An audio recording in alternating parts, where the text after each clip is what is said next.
इस देश की जो गोदी मीडिया, इलेक्ट्रॉनिक मीडिया खास करके, उस पर कभी भरोसा मत करिएगा। आप लोग को भी हम कह रहे हैं, वो देखिएगा, उसमें सिनेमा उनेमा कुछ देता है मनोरंजन के लिए, वो सब देखिएगा।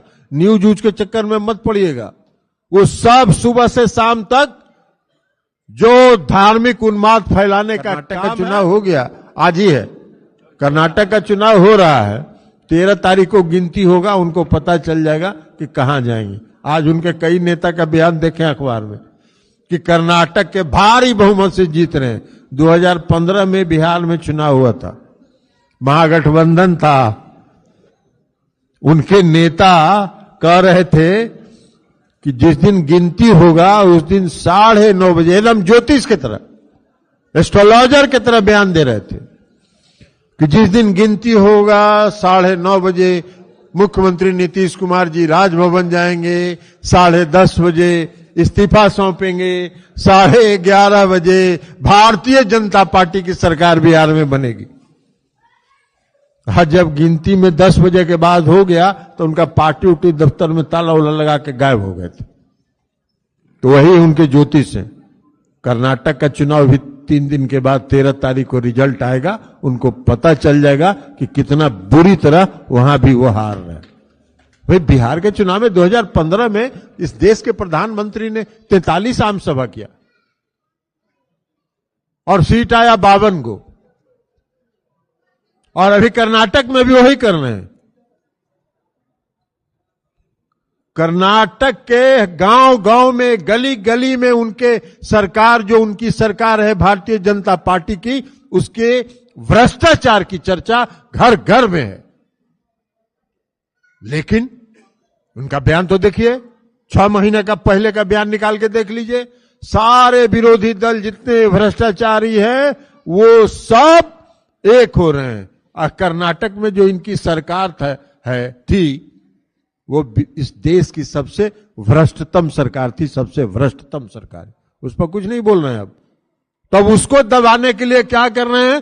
धार्मिक उन्माद फैला रहे हैं पूरे कर्नाटक में।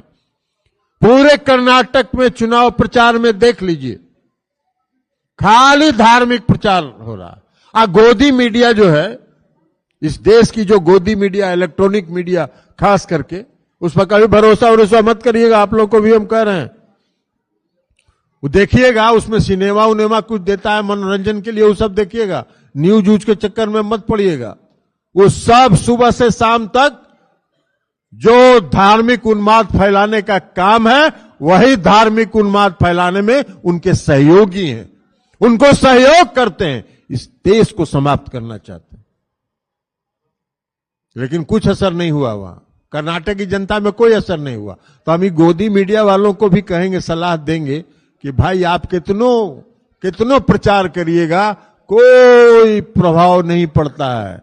2015 के चुनाव में, जब बिहार में चुनाव हो रहा था, जिसकी चर्चा हमने की, सारे देश की मीडिया, सारा सर्वे नीतीश कुमार जी को हरा दिया था,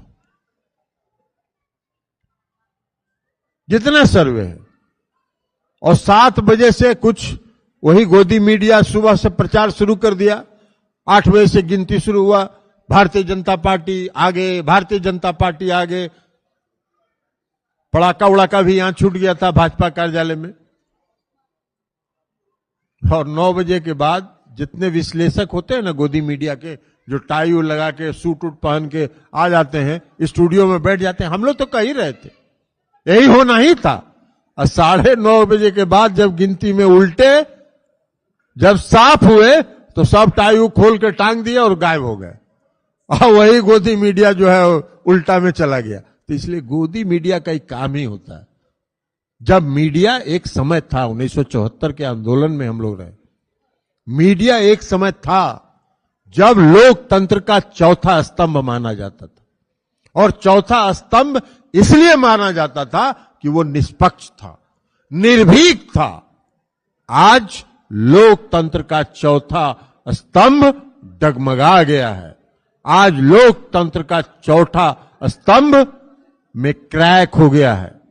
वो आजकल केंद्र की सरकार का जो एजेंडा है, उस एजेंडा के में लगे हुए हैं, उसमें पूर्ण सहयोग उनको प्रदान कर रहे हैं। तो खैर प्रदान करते रहिए, कोई फर्क उससे नहीं पड़ता है। जनता कभी गोदी मीडिया को, आजकल जनता भी समझ गई है कि गोदी मीडिया का काम क्या हो रहा है, क्योंकि लोग भी तो टीवी देखता है भाई। एक चीज वह भोरे उठाइएगा, खोलिएगा टीवी और शाम तक देखते रहिएगा, तो वही चीज वह दिखा रहे हैं। तो इसलिए हम आपको कहेंगे कि इस पर कोई भरोसा मत कीजिए और पूरी मजबूती के साथ समाज में एकता कायम रखिए, समाज में सांप्रदायिक सद्भाव कायम रखिए, समाज में सामाजिक एकता कायम रखिए, सामाजिक सद्भाव कायम रखिए। बिहार को आगे बढ़ने से कोई नहीं रोक सकता है। नीतीश कुमार जी के नेतृत्व में कोई आगे नहीं बढ़ने से रोक सकता है। और इसलिए